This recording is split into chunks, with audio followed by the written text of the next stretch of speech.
আসসালামু আলাইকুম। আশা করি সবাই ভালো আছেন। আজকে আমরা কথা বলবো ক্যাপসিকাম চাষাবাদ নিয়ে, অর্থাৎ আমাদের পলি হাউসে আমরা যে ক্যাপসিকামগুলো চাষ করি সেগুলো কিভাবে করে থাকি, চারা কিভাবে তৈরি করি, এইসব ব্যাপার নিয়ে আসলে কথা। কারণ সামনে শীত আসতেছে, আপনারা সবাই ক্যাপসিকাম চাষ করবেন, অর্থাৎ অনেকেই ক্যাপসিকাম চাষ করবেন এবং এই ক্যাপসিকাম কেউ মাটিতে করবেন, কেউ পলি হাউসে করবেন, কেউ বা টবে, বাড়ির ছাদে, এরকম বিভিন্ন জায়গায় করবেন। তো আসলে এই ক্যাপসিকামগুলো আমরা কিভাবে করে থাকি এই ব্যাপারটা নিয়ে আসলে আজকে আমাদের ভিডিও। এখানে যে দেখা যাচ্ছে সিড ট্রে, সেই সিড ট্রেগুলোতে আমরা প্রথমে কোকোডাস দিয়ে ভরে নিই। ভরে তারপরে যে ক্যাপসিকামের বীজ থাকে সেই বীজটাকে আমরা এই প্রতিটা গর্তের মধ্যে, অর্থাৎ সিড ট্রেতে যে গর্তগুলো থাকে সেই গর্তের মধ্যে আমরা রোপণ করে দিই। রোপণ করার 5 থেকে 6 দিন পরে ক্যাপসিকাম সিডগুলো থেকে চারা গজায়।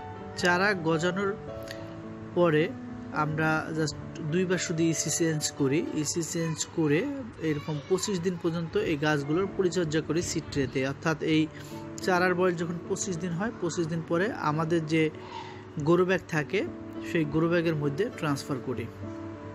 আর এখানে দেখা যাচ্ছে যে আমাদের গ্রো ব্যাগের মধ্যে কোকোডাস দিয়ে, সেই কোকোডাস্টের মধ্যে হাইড্রোফোনিক সলিউশন দিয়ে, অর্থাৎ চারা লাগানোর পূর্বে আমরা হাইড্রোফোনিক সলিউশন দিয়ে কোকোডাসগুলোকে ভিজিয়ে নিই। এরপরে যে 25 দিন বয়সের চারা, সেই চারাগুলোকে আমরা এই গ্রো ব্যাগের মধ্যে রোপণ করে দিই এবং রোপণ করার পরে আমরা 1 সপ্তাহ পর্যন্ত গাছে কোনো পানি দেই না।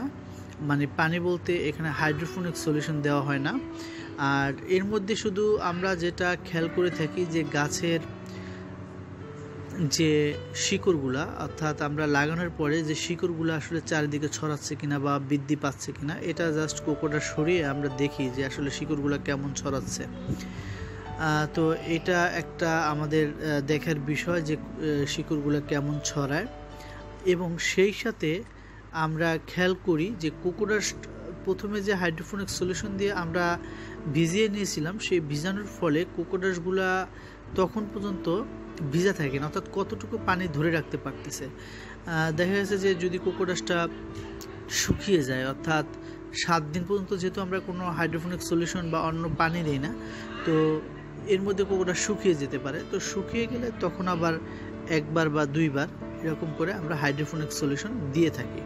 আর যদি না শুকিয়ে থাকে, অর্থাৎ ভিজেই থাকে কোকোডাস, তাহলে আসলে এই হাইড্রোফোনিক সলিউশন আর দেওয়ার আর কোনো প্রয়োজন হয় না। তো এটা আমরা করে থাকি 7 দিন পর্যন্ত। এবং 7 দিন পরে যখন দেখি যে না, গাছগুলো কোকোডাস্টের মধ্যে বসে গেছে এবং বসার পরে চারিদিকে শিকড়ও ছড়াচ্ছে, তখন আমরা নতুন করে হাইড্রোফোনিক সলিউশন দেওয়া শুরু করি। আর তখন আমরা এই গাছে প্রায় শীতের সময় 5 থেকে 6 বার বা কোনো সময় 7 বার, আসলে এটা ডিপেন্ড করে গাছের কন্ডিশনের উপরে বা টেম্পারেচারের উপরে, যে আসলে টেম্পারেচার বা ওয়েদারটা কেমন আছে। এরকম টেম্পারেচার ওয়েদারের উপর ডিপেন্ড করে আমরা 5 বার বা 7 বার বা কোনো সময় 8 বার এরকম হাইড্রোফোনিক সলিউশন দিয়ে থাকি। কারণ যেহেতু আমরা এখানে ড্রিপ ইরিগেশন করতেছি, তাই আমাদের 6 বার বা 7 বার এই হাইড্রোফোনিক সলিউশনটা এই গাছে দিতে হয়। এরপরে আমরা খেয়াল করে থাকি গাছে ফুল আসা শুরু করেছে কিনা বা গাছের কয়টা ডাল হওয়া শুরু করেছে। এটা যেমন এই যে একটা গাছ দেখা যাচ্ছে, এটা ফুল আসা শুরু করে। আমরা মিডলে যে ফুলটা আসে, এই ফুলটা আসলে রাখি না, এটা ভেঙে দিই। এবং এই গাছের 2টা ডাল মানে হলো 2টা মাথা আমরা রেখে থাকি। এবং বাকি যে সাইড ব্রাঞ্চগুলো হয় সেগুলো আমরা রাখি না, ভেঙে দিই। এবং কোনো সময় অবশ্য 2টার পরিবর্তে 3টা পর্যন্ত আমরা রাখি। এটা অবশ্য ডিপেন্ড করতেছে গাছের গ্রোথের উপরে। তবে ম্যাক্সিমাম গাছে আমরা 2টা করে রেখে থাকি। তো রাখার পরে এরপরে যে ফলগুলো হয়, সেই ফলগুলো রাখি আমরা অল্টারনেটিভ, অর্থাৎ একটা ডাল, অর্থাৎ ডাল যেহেতু 2টা থাকে, তার মানে এই ডালে যে জায়গাটায় আমরা ফলটা রাখবো, মানে ক্যাপসিকামটা রাখবো, ঠিক তার অপোজিট যে ডালটা থাকবে সেই ডালের সেম ডিরেকশনে ফলটা রাখবো না, ঠিক তার উপরের দিকে ফলটা রাখবো, এই সিস্টেমে রাখি। আর আরেকটা যেটা হলো, আমাদের এই কিছু কিছু ক্যাপসিকাম আমরা সিলেক্ট করে নিই যে এই ক্যাপসিকামটা আমরা গ্রিন হিসাবে রাখবো, অথবা এইটাকে ইয়েলো বানাবো বা রেড বানাবো, এরকম আমরা আসলে সিলেক্ট করেই নিই প্রথমে, যে আসলে কিছু ক্যাপসিকাম আমরা গ্রিন হিসাবে বাজারে সেল করে দেব, এবং কিছু কিছু ক্যাপসিকাম আছে যেগুলো আমরা ইয়েলো বা রেড যে কালারই হোক না কেন সেটাকে ওই পর্যায়ে নিয়ে যাব।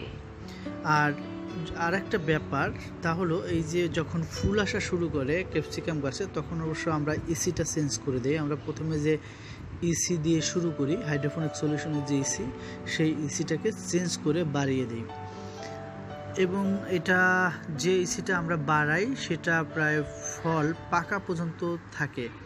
তবে কোনো কোনো সময় আমরা সর্বোচ্চ যে ইসিটা দেই সেই ইসি থেকেও আরও সামান্য একটু ইসি বাড়িয়ে দেই। এটা ডিপেন্ড করতেছে আসলে প্রোডাকশনের উপর, অর্থাৎ একটা গাছে কী পরিমাণের ফুল এবং ফল আছে এইটার উপরে ডিপেন্ড করতেছে আসলে আমরা পরবর্তী যে ইসিটা দেব সেটা বাড়াবো কি বাড়াবো না। তো এই হলো আসলে আমাদের পলি হাউসে গাছ লাগানোর সিস্টেমটা। তবে এখানে আমরা ইসির কথা কেন বলি নাই, কারণ আমাদের আগে ক্যাপসিকাম নিয়ে ভিডিও দেওয়া আছে যে হাইড্রোফোনিক সলিউশন দিয়ে কিভাবে ক্যাপসিকাম চাষ করতে হয়। ওইখানে ওই ভিডিওতে আমাদের কোন পর্যায়ে ইসি কত দিতে হবে, হাইড্রোফোনিক সলিউশন কী পরিমাণে দিতে হবে, এরকম ডিটেলস বলা আছে। তো এখন শুধু আমরা দিতেছি যে এই বছর আমরা নতুন করে আমাদের যে ক্যাপসিকাম, সেই ক্যাপসিকামের চারাগুলো আমরা লাগিয়ে দিয়েছি। আপনারা যারাও ক্যাপসিকাম চাষ করতে চান তারাও এখনই চারা তৈরি করে সেই চারাগুলোকে হয় পলি হাউস অথবা মাঠে যেখানেই যে চাষ করতে চান সেখানেই চাষ করতে পারেন বা এখনই শুরু করতে পারেন, কারণ যেহেতু শীতের সময়টা চলে আসছে। আর পরিচর্যা বলতে শুধু আসলে আমরা আমাদের পলি হাউসে এতটুকুই পরিচর্যা করে থাকি যে একটা গাছে দুইটা বা তিনটা, যাই হোক গাছের গ্রোথের উপর ডিপেন্ড করে একটা বা দুইটা বা তিনটা মাথা আমরা রেখে দিই, আর বাকি যে ব্রাঞ্চগুলো সেগুলো আমরা কেটে দিই। এবং ফুল বা ফল কোনটা আমরা রাখবো, এটা যেমন বললাম যে অপোজিট ডিরেকশন, অর্থাৎ একটা ডালে যে ডিরেকশনে ফলটা রাখবো বা ক্যাপসিকামটা রাখবো, অন্য ডালে সেই ডিরেকশনে ক্যাপসিকামটা থাকবে না। তো একটার পর একটা এরকম আসলে সিস্টেমে রেখে থাকি। আর আমরা সিলেক্ট করেই নিই এই ফলগুলো আসলে আমরা পাকাবো বা এই ক্যাপসিকামগুলোকে পাকাবো, বাকিগুলো আমরা গ্রিন ক্যাপসিকাম হিসেবে সেল করে দেব। এরকম আর কি আমাদের পরিচর্যা, এছাড়া আর বাহিরের কোনো পরিচর্যাই নেই। এই শীতের সময় যে ক্যাপসিকামটা চাষ করে থাকি এর অন্য আসলে ওরকম কোনো পরিচর্যাই নেই। তো যারা মাটিতে চাষ করতে চাচ্ছেন তারা অবশ্যই এখনই কাজ শুরু করে দেন। আর আমি আবারও বলতেছি যে আসলে এখানে আমরা ইসির কথাটা উল্লেখ করি নাই, কারণ ক্যাপসিকাম নিয়ে অন্য ভিডিওতে বলা আছে যে গাছের কোন পর্যায়ে কত ইসি দেব, কতটুকু হাইড্রোফোনিক সলিউশন দেব, এগুলো আসলে ওই ভিডিওতে বলা আছে, যে কারণে আমরা এখানে বলিনি। এখানে শুধু জাস্ট আপনাদের দেখানোর জন্য যে আমরাও ক্যাপসিকাম শুরু করেছি, আপনারাও শুরু করতে পারেন। তো এতটুকুই আসলে বলার জন্য আজকে আমাদের এই ভিডিও।